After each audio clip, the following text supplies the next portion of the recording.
ごめん。今月もパスで、伊藤美咲のスマートフォンの画面に短いメッセージが表示される。送り主は、高校時代からの大親友である佐藤綾だ。かつては、どんなに忙しくても、月一の食事会だけは欠かさなかった2人。それが、ここ数ヶ月、綾からのドタキャンが続いていた。綾、どうしたんだろう。美咲は、アパレル店員としての仕事中も、親友のことが頭から離れなかった。返信のないトーク画面を眺めながら、嫌な予感が胸をざわつかせる。その週末、美咲は矢も盾もたまらず、綾のアパートを直接訪ねた。呼び鈴を数回鳴らし、ドアを叩くと、ようやくガチャリと鍵が開く。そこに立っていたのは、美咲の知っている綾ではなかった。美咲？どうしたの？急に、高級ブランドのロゴが大きく入ったスウェット。しかし、それを着ている本人の顔色は、まるで土のように黒ずみ、目の下には深いクマが刻まれている。明らかに、やつれていた。部屋の中も荒れ放題で、以前の彼女からは想像もつかない。どうしたのはそっちだよ。綾、最近、仕事忙しいの？全然連絡くれないし、美咲が言葉をかけると、綾は一瞬、怯えたように目を泳がせた。まあね。それより、ごめん。今ちょっと立て込んでて。綾が早々にドアを閉めようとした。その時だった。彼女の手首に、痛々しいほど食い込んだ、真新しい腕時計が目に入った。それは、雑誌で見たばかりの、何十万円もする高級時計だった。派遣社員として働く綾が、簡単に手を出せる金額ではない。綾、その時計どうしたの？美咲の視線に気づいた綾は、慌てて袖口で時計を隠す。そして、観念したようにうつむくと、か細い声でこう言った。美咲お願いがあるの。何？お金を貸してくれないかな？30万いや、お願い、10万でもいい。来月には絶対返すから。親友からの、あまりにも切実な懇願。美咲が言葉を失って立ち尽くしていると、綾はついに席を切ったようにその場に泣き崩れた。うわーどうしよう私、もうどうしたらいいかわからない。美咲は親友がただならぬ事態に巻き込まれていることを確信し、冷え切った彼女の肩を強く抱きしめた。第二小悪魔の甘いささやき回想。綾の告白は衝撃的なものだった。すべての始まりは3ヶ月前、派遣先での理不尽な上司からの叱責と終わらない残業。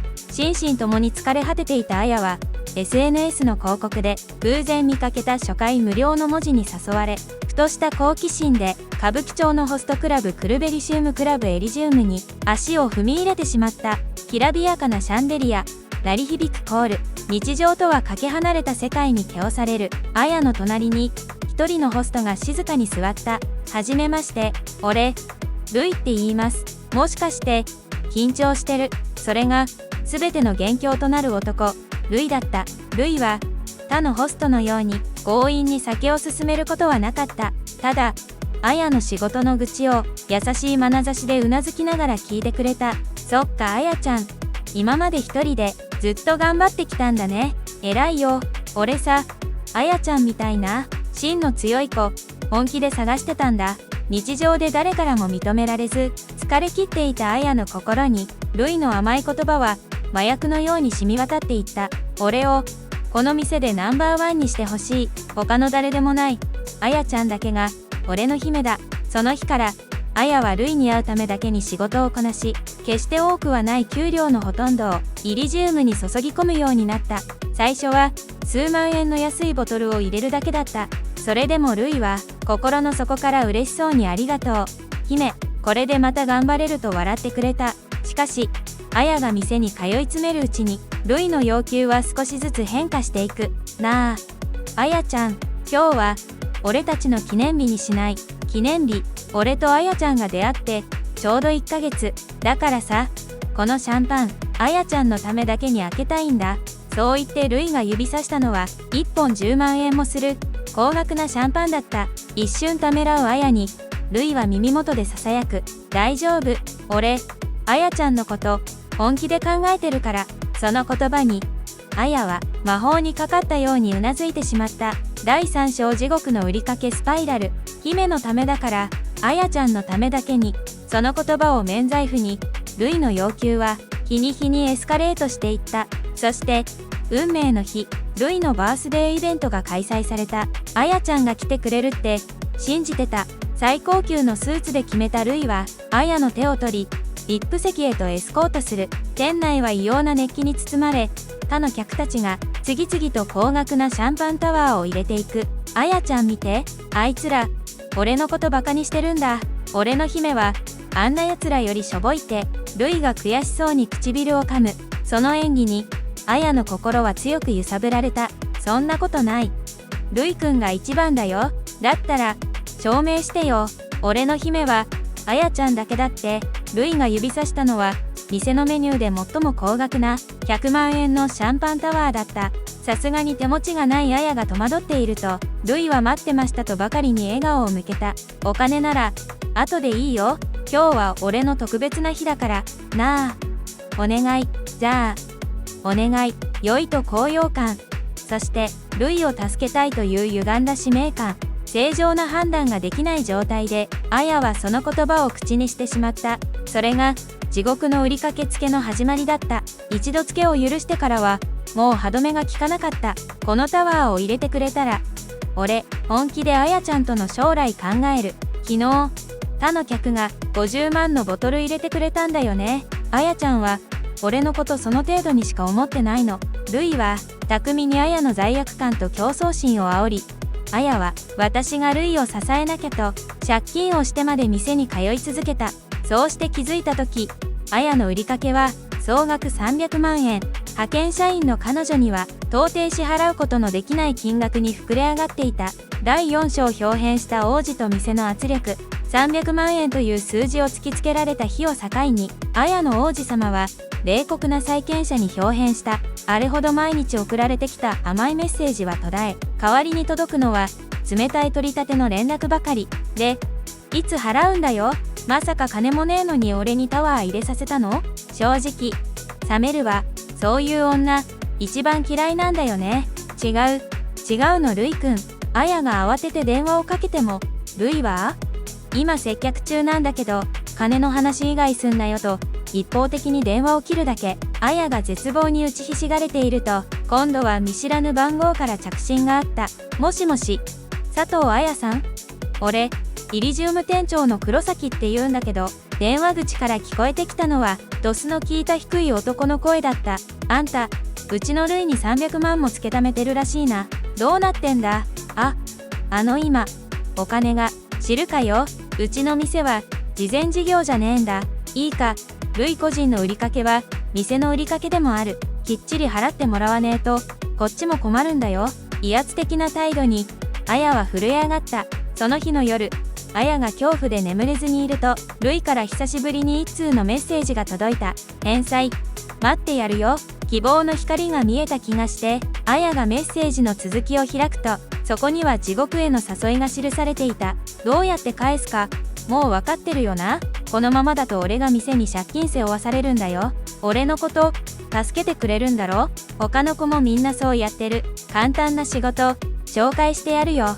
メッセージにはいかにも怪しげな風俗店の求人サイトの URL が添付されていた。あやはスマートフォンを取り落とし、その場に崩れ落ちた。信じていた人間に裏切られ、多額の借金を背負わされ、挙句の果てに体を売れと強要される。もう死ぬしかない。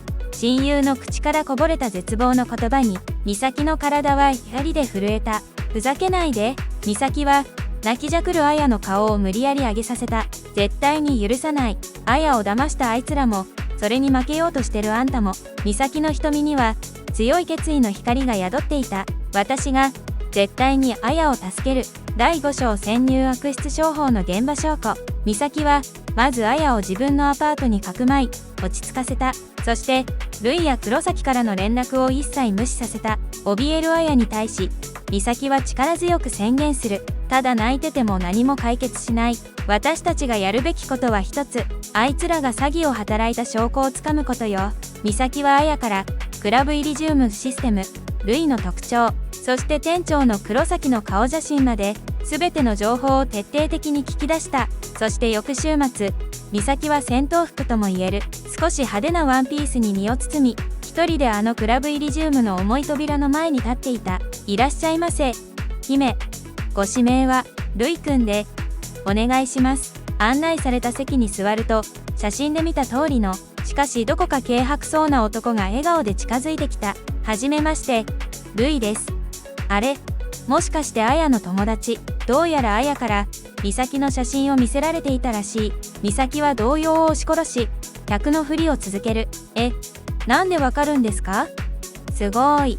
俺、あやからいつも美咲ちゃんの話聞いてたんだよ。あやちゃんの大事な友達ってことは、もう俺の姫ってことじゃん。ルイは、マニュアル通りの軽薄な笑顔を美咲に向ける。美咲は、この男が親友を地獄に突き落とした元凶だと思うと、吐き気を覚えた。美咲はバッグの中で、そっと IC レコーダーの録音スイッチを入れた。ルイくんって、すごい人気なんですね。あやから聞いてます。私も、ルイくんを応援したいな。マジで？話早いじゃん。でも、私こういうお店初めてで、料金とかよくわからなくて、メニュー、見せてもらえますか？ルイははいよと、ラミネートされたメニュー表を渡してきた。美咲は、それを見て愕然とする。まず、テーブルチャージや指名料とは別に、意味のわからないサービス料、そしてタックスとして、合計 50% が別途かかると、ページの隅に、信じられないほど小さな文字で書かれている。さらに、肝心のシャンパンの値段は、一番安いものでも3万円と曖昧な表記。そして、あやが入れさせられたような高額なボトルやタワーに至っては、一律時価とだけ書かれていた。これじゃあ、いくらかかるか全然わからないですね。美咲がそうつぶやくと、ルイはまあまあ、細かいことはいいじゃん。飲めばわかるって。と、美咲の肩に慣れ慣れしく手を回してきた。美咲は、スマートフォンのカメラを起動し、メニュー表を隠し撮りしようと試みる。あ、ちょっと化粧室。美咲がスマホを手に立ち上がろうとした瞬間、ルイが鋭い視線でそれを制した。スマホ？店内、撮影禁止だから、トイレなら案内するよ。完璧な証拠撮影は阻まれたが、美咲は諦めなかった。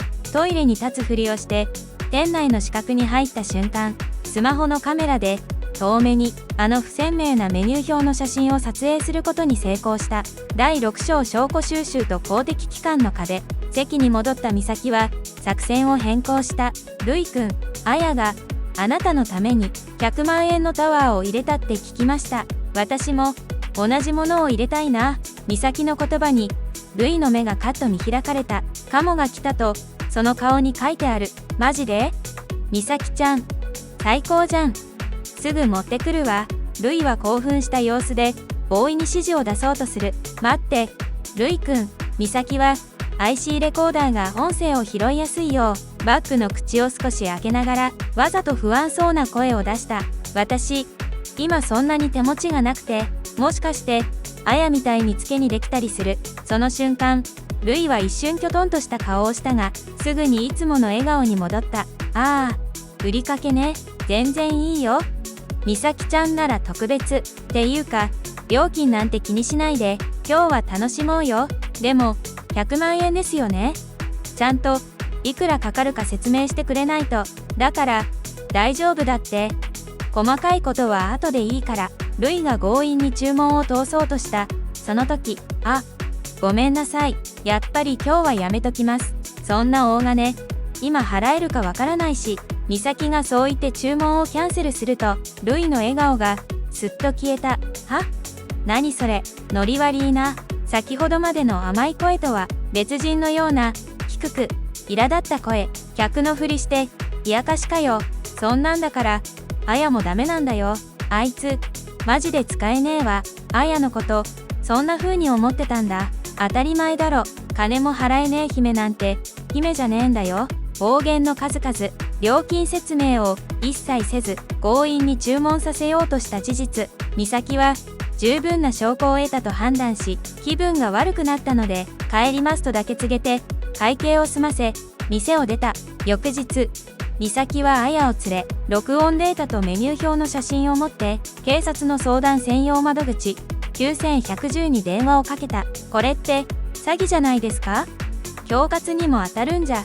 しかし電話口の担当者の反応は鈍いものだった。佐藤さんあやご本人が酔っていたとはいえ、お願いと注文したのは事実ですよね。であれば民事の契約トラブルとみなされる可能性が高いですね。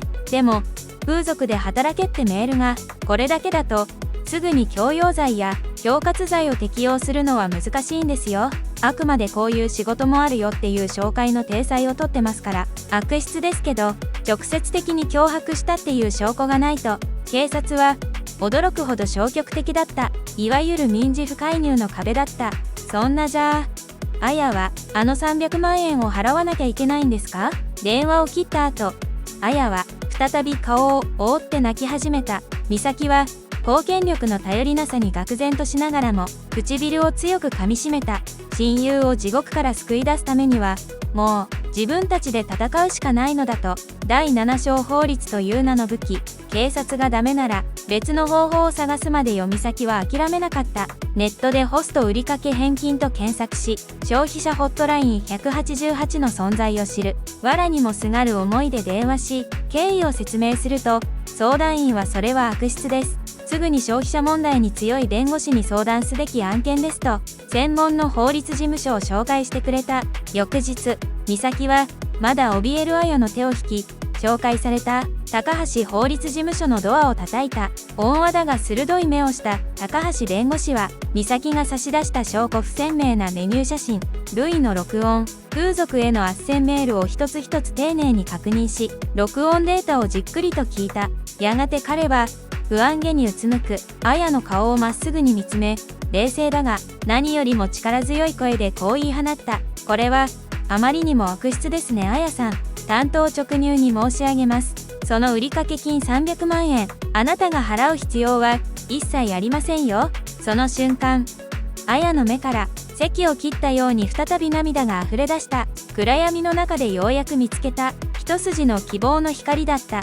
第8章反撃ののろし内容証明郵便。払う必要がないって本当ですか？高橋弁護士ははっきりとうなずいた。ええ、美咲さんが集めた証拠は非常に強力です。類そして店側の行為は複数の法律に違反している可能性が極めて高い。高橋弁護士は彼らの違法性を簡潔に指摘した。第一にぼったくり防止条例料金体系を明確にせず時価などでごまかす行為は条例違反の可能性があります。第2に消費者契約法を正常な判断ができない状態で支払い能力を明らかに超える契約を結ばせる行為は過料契約として取り消しを主張できます。そして第3に恐喝罪です。風俗で働けと強要する行為は単なる取り立てではなく犯罪にあたる可能性があります。法律という名の武器が次々と提示される。ここからは私があなたたちの代理人として動きます。高橋弁護士は即座に行動を開始。ホストの類個人、店長の黒崎、そして店の運営会社の3社に対し弁護士名義で作成した1通の内容証明郵便を即日発送した。そこには法的根拠に基づき300万円の売掛金は無効であること、そして即刻一切の請求や連絡を中止すること。万が一要求を無視すれば恐喝罪での刑事告訴も辞さないという非常に強い警告が記されていた。第9章悪役の狼狽と完全敗北。内容証明郵便がクラブイリジウムに届くと店長の黒崎は激怒した。弁護士だとふざけやがって。しかし恐喝罪刑事告訴という法的な文言にその顔はみるみるうちに蒼白になっていく。黒崎はルイを呼び出し怒鳴り散らした。おいルイ、てめえ面倒な客に手出しやがって。店が潰れたらどうすんだ。はあ、あいつが勝手に飲んだんだろ。うるせえ。てめえが風俗で働けとかアホなメール送るからだろうが警察沙汰になったらお前のせいだからな。弁護士という本職の介入と刑事事件になる可能性を突きつけられあれほど強気だった2人は醜い責任のなすりつけ合いを始める始末。その数日後高橋弁護士の事務所に店の顧問弁護士から1本の電話が入った。いやー高橋先生、どうもうちの店の者とお客様との間で認識の齟齬があったようでして、やけに下手に出る相手に対し高橋弁護士がそれでご回答はと促すと相手は慌てたようにこう続けた。はい、佐藤綾様への売掛金300万円につきましてはすべてゼロとさせていただきます。もちろん今後一切彼女には連絡いたしません。それは紛れもない全面降伏の連絡だった。第10章を取り戻した笑顔と新たな一歩。聞いた通りです。綾さん、勝ちましたよ。高橋弁護士が静かに告げると、綾は良かったとつぶやき、美咲の胸に顔をうずめて泣きじゃくった。今度こそ全てから解放された涙だった。美咲はそんな親友の背中を何度も何度も優しくさすり続けた。2人はその場ですぐにルイや店との連絡先を全てブロックし、悪夢との縁を完全に断ち切った。数ヶ月後、休日のカフェに以前のように明るく笑い合う2人の姿があった。綾は派遣先を変え、少しずつだが貯金を再開していた。派手だった化粧も身の丈に合わないブランド品ももうどこにもない。今回のことで本当に目が覚めた。